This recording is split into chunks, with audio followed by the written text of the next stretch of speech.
दोस्तों, अक्सर हमें शुरुआती सालों में यही सिखाया जाता है कि खूब मन लगाकर पढ़ाई करो, जिससे आगे चलकर तुमको एक बढ़िया सी जॉब मिल जाएगी। और उस जॉब में बहुत काम और हार्डवर्क करोगे तो फिर क्या, सारी जिंदगी मजे ही मजे। मगर क्या आपको लगता है कि वाकई में ऐसा होता है? क्या रियलिटी में जॉब में कुछ मेहनत करने के बाद बाकी सारी जिंदगी मजे और ऐश के साथ करती है? बिल्कुल भी नहीं। लोग जीवन भर हार्डवर्क करते हैं और 9 to 5 के लिए अपनी पूरी लाइफ लगा देते हैं। इतना सब कुछ होने के बाद भी लोग उस जॉब के सारे कभी भी फाइनेंशियली फ्री नहीं हो पाते। दरअसल देखा जाए तो इसमें काफी सारा दोष हमारे एजुकेशन सिस्टम का भी है। इसने में हमें यही सिखाया है कि दिन रात हार्डवर्क करोगे तभी आप सक्सेस हो पाओगे। और सक्सेस की डेफिनेशन क्या है? जब आप महीने में या साल में लोगों से अच्छा या फिर ज्यादा पैसे कमाने लगते हो तो आप सक्सेस हो। ये डेफिनेशन ही गलत है। यही प्रॉब्लम है कि लोगों की सालों से लोग इन्हीं डेफिनेशन और थ्योरी के ट्रैप में फंसे हुए हैं। तो दोस्तों, आज के इस वीडियो में हम लाइफ की रियल डेफिनेशन और सक्सेस के बारे में जानेंगे और साथ ही यह भी जानेंगे किस तरह हम दिन रात काम ना करते हुए दिन या वीक में कुछ घंटे काम करें एक सक्सेसफुल और फाइनेंशियली फ्री लाइफ जी सकते हैं। दोस्तों, 4 आवर वर्क वीक के ऑथर टिम फेरिस बताते हैं कि एक बार उनकी एज अराउंड 10 ईयर रही होगी। तब वे एक दुकान से वापस आ रहे थे और उनके हाथ में एक सिक्का था और रास्ते में उन्हें एक ख्याल आया और उस सिक्के को ऊपर उछालकर उससे खेलना शुरू कर दिया। और जब अगली बार उन्होंने उस सिक्के को फ्लिप किया तो भी सिक्का उनके हाथ से निकलकर गटर में गिर पड़ा।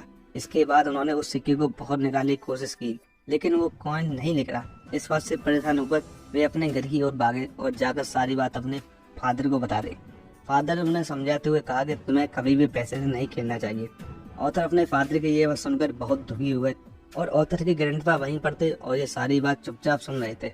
ग्रैंडपा ने टिम को अपने पास बुलाया और बोले, बेटा क्या तुम्हें पता है तुम्हें यह डांट क्यों पड़ी? तो टिम बोले, मैंने वो कॉइन खो दिया इसलिए। टिम की ये बात सुनकर उनके ग्रैंडपा बोले, प्रॉब्लम यह नहीं कि तुमने एक सिक्का खो दिया, प्रॉब्लम यह है कि तुम्हारे पास वन एंड ओनली वही सिक्का था जो तुमने खो दिया। जिसको सुनकर टिम को लगा कि उनको अपनी लाइफ का मूल मंत्र मिल गया है।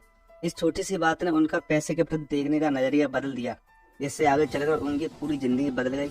और इसी बात को सोचकर ऑथर ने यह डिसाइड किया कि वे बड़े होकर बहुत आदमी बनेंगे और ढेर सारा पैसा कमाएंगे। ऑथर अब आगे अपनी लाइफ का एक और इंसिडेंट बताते हैं जिसने रिचनेस को लेकर उनका पर्सपेक्टिव भी चेंज कर दिया था। वे बताते हैं कि वे एक बार चैरिटी इवेंट में गए थे। वहाँ पर सभी लोग अपनी अपनी कैपेसिटी के हिसाब से डोनेशन दे रहे थे।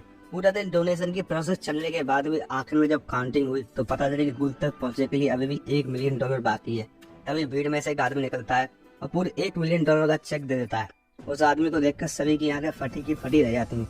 टिम भी उस आदमी के इस स्टेप से बहुत इम्प्रेस हो जाते हैं। वे बोलते हैं कि रिचनेस का असली मतलब उन्हें इसी दिन समझ में आया। अक्सर हम यह समझ लेते हैं कि रिच होने का असली मतलब होता है बड़ा सा घर होना, महंगी कार होना और ढेर सारी प्रॉपर्टी होना, लेकिन this is not real meaning. Rich होने का असली मतलब है आप इतने काबिल बन जाए कि आप किसी भी जरूरतमंद पर्सन की हेल्प आसानी से कर पाए। आपको किसी की भी हेल्प करने से पहले ऑथर ने इस इंसिडेंट से डिसाइड किया कि मुझे इसी तरह का रिच होना है, इससे मैं ज्यादा से ज्यादा लोगों की हेल्प कर सकूं। जनरली रिचनेस को लेकर हमारा पर्सपेक्टिव इस तरह होता है कि जो व्यक्ति महीने में ज्यादा रुपए कमा रहा है या ज्यादा पैसे कमा रहा है वो रिच है और जो व्यक्ति कम पैसे कमा रहा है वो पुअर है। ऐसा बिल्कुल भी नहीं है। आज के इस मॉडर्न और इंटरनेट की दुनिया में सिर्फ पैसा ही आपके अमीर होने का पैरामीटर नहीं है। सही मायनों में आपका अमीर या वेल्दी होना एक कॉम्बिनेशन है, वो भी 3 चीजों का। अगर आप उन 3 चीजों को आसानी से अफोर्ड कर पा रहे हैं तो आप रियल अमीर हो या वेल्दी पर्सन हो। इस कॉम्बिनेशन को रिलेटिव इनकम के नाम से जाना जाता है। ये 3 चीजें हैं, मनी, टाइम और मोबिलिटी। आइए इसे हम एग्जाम्पल के थ्रू समझते हैं। मान लीजिए कि same age and same background से बिलोंग करने वाले 2 पर्सन हैं। एक का नाम राम है एंड एक का नाम विवेक है। वहीं राम की मंथली इनकम 60,000 रुपए है और विवेक की इनकम है 40,000 रुपए। अब अगर हम किसी से पूछे कि इन दोनों को कंपेरिजन करके बताओ कि दोनों में से कौन अमीर है, तो इसका जवाब आएगा कि दोनों में से राम ज्यादा रिच है। क्योंकि अक्सर हम लोगों की मंथली इनकम या साल की इनकम से कंपेयर करते हैं कि वो रिच है या पुअर। लेकिन अगर हम उनके वर्क प्लेस का शेड्यूल देखें तो इसका अंतर कुछ और ही होगा। राम एक कॉर्पोरेट कंपनी का एम्प्लॉय है जहां उसे 9 to 5 बोलकर 10 घंटे काम करना पड़ता है। वो अपने घर सिर्फ एक टाइम का खाना खाने और सोने के लिए आता है, बाकी सारा टाइम तो उसका ऑफिस में ही निकलता है। इसके अलावा जब भी सोचता है कि उसे अपनी फैमिली के साथ टाइम स्पेंड करना है तो क्यों ना वो एक वैकेशन प्लान करे, लेकिन उसका बॉस उसे कभी छुट्टी नहीं देता और हर बार उसके पूरे प्लान पर पानी फेर देता है। वही विवेक एक फ्रीलांसर है जो दिन में मुश्किल से 3 घंटे काम करता है और पूरे वीक में लगभग 17 घंटे काम करता है। और इसके अलावा बच्चे को टाइम में न्यू स्किल सीखने और साइड बिजनेस को बढ़ाने पर फोकस करता है और हर 3 या 4 महीने में फैमिली ट्रिप पर भी जाता रहता है। अब आप बताओ दोनों में से कौन रियल रिच है? इसके अलावा अगर हम दोनों की इनकम को सिर्फ आवरली कंपेयर करें तो इसका आंसर भी बहुत डिफरेंट ही आएगा। राम पूरे वीक में लगभग 45 घंटे काम करता है जबकि विवेक वीक में सिर्फ 17 घंटे ही काम करता है। इस हिसाब से राम 1 घंटे का 333 रुपए कमाता है बल्कि विवेक 588 रुपए कमाता है। अब आप बताओ कौन है रियल रिच? ऑफकोर्स विवेक, क्योंकि उसके पास तीनों चीजों का कॉम्बिनेशन है। उसके पास मनी भी आ रहा है, दूसरा वो काफी सारा टाइम बचाकर अपने और अपनी फैमिली के साथ स्पेंड कर रहा है, तीसरा वो आसानी से कहीं पर भी मूव कर सकता है। तो इस तरह विवेक के साथ तीनों है, time, money and mobility. Author अपनी इस बुक के थ्रू एक फॉर्मूला बताते हैं जिसके थ्रू दुनिया का कोई भी आदमी सही मायनों में रिच या वेल्दी बन सकता है। यह फॉर्मूला है डी, यहाँ डी का मतलब है डिफाइन, ई का मतलब है एलिमिनेशन, ए का मतलब है ऑटोमेशन, एल का मतलब है लिबरेट। आइए इनके मीनिंग को डिटेल में समझते हैं। तो सबसे पहला है डिफाइन, यानी टिम का कहना है कि लाइफ में सबसे पहले जरूरी है ये डिफाइन करना कि आखिर आपका रियल गोल क्या है, तुम अपनी लाइफ में क्या पाना चाहते हो। इसके लिए खुद को डिस्कवर करना शुरू करें, अलग अलग काम, अलग अलग स्किल को ट्राई करके देखें, जिससे जल्दी ही आपको ये पता चल जाएगा कि आपका किस काम में रियल इंटरेस्ट है, किस काम को करने में आपका सबसे ज्यादा मन लगता है। क्योंकि बिना इंटरेस्ट के काम को आप जिंदगी में नहीं कर सकते और ना ही आप उसमें अपना 100% दे पाओगे। साथ ही इस बात का भी ध्यान रखना है कि उस गोल को पाने की जो प्रोसेस है उसमें हमें कभी भी एक्सट्रीम नहीं होना है कि उस गोल को पाने में दुनिया, जहां, फैमिली, खुद की हेल्थ सब कुछ लगा दें। ऐसा हमें बिल्कुल नहीं करना है। ऐसा रास्ता ढूंढिए जिसमें आप 9 से 10 घंटे काम को 4 से 5 घंटे कर पाए और बचे हुए टाइम का लाइफ के बाकी हिस्सों जैसे लर्निंग, हेल्थ, ट्रेवलिंग को यूज कर पाए। अब दोस्तों आते हैं दूसरे पॉइंट पर। ई का मतलब होता है एलिमिनेशन। इस पॉइंट के थ्रू टिम ये समझाने की कोशिश करते हैं कि गोल को डिफाइन करने के बाद आपका दूसरा काम होना चाहिए अपनी लाइफ से फालतू और बकवास चीजों को एलिमिनेट करना। ऐसी चीजें जो आपको आपके गोल से भटका रही हैं या आगे भटका सकती हैं। ऑथर बोलते हैं कि 2 चीजें होती हैं, एक होता है इफेक्टिव होना, दूसरा होता है एफिशिएंट होना। इफेक्टिव का मतलब होता है डूइंग थिंग राइट, यानी कि सही काम को करना, ऐसा काम जो आपके लिए सही भी है और इम्पोर्टेंट है। भाई एफिशिएंट होने का मतलब डूइंग थिंग राइट, यानी काम जो भी हो, कैसा भी हो, कैसे भी करके उसको अच्छा बना देना। ज्यादातर लोग लाइफ में एफिशिएंट बनने की कोशिश करते हैं, ये किसी भी बेमन और बेढंग के काम को पकड़ लेते हैं जिसे करने की ना तो हमारी इच्छा होती है और ना ही वो काम हमारे लिए उतना इम्पोर्टेंट होता है। हम उसी काम को बेहतर और अच्छा बनाने में अपनी पूरी जिंदगी और एनर्जी लगा देते हैं, जबकि सक्सेसफुल होने के लिए जरूरी है एफिशिएंट ना बनकर इफेक्टिव बनने की कोशिश करें, यानी कि सिर्फ उसी काम को चुने जो हमारे लिए इम्पोर्टेंट भी है, हमारे मन का भी है।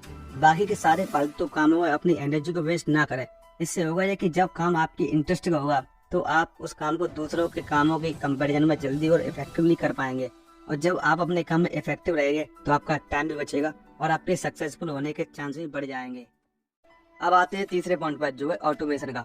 अपने कामों को डिफाइन करने के बाद, सारे अनइम्पोर्टेंट कामों को एलिमिनेट करने के बाद, अपने इम्पोर्टेंट काम को अच्छे से मैनेज करने के बाद अब वो स्टेज आ जाती है जब लगभग हर पर्सन अपने काम में बेस्ट हो चुका होता है। वो इतना इफेक्टिवली काम करना सीख जाता है कि उसकी परफॉर्मेंस मार्केट के सभी कंपटीटर से अच्छी हो जाती है और वो घंटों काम मिनटों में कर देता है, वो भी बड़ी आसानी से।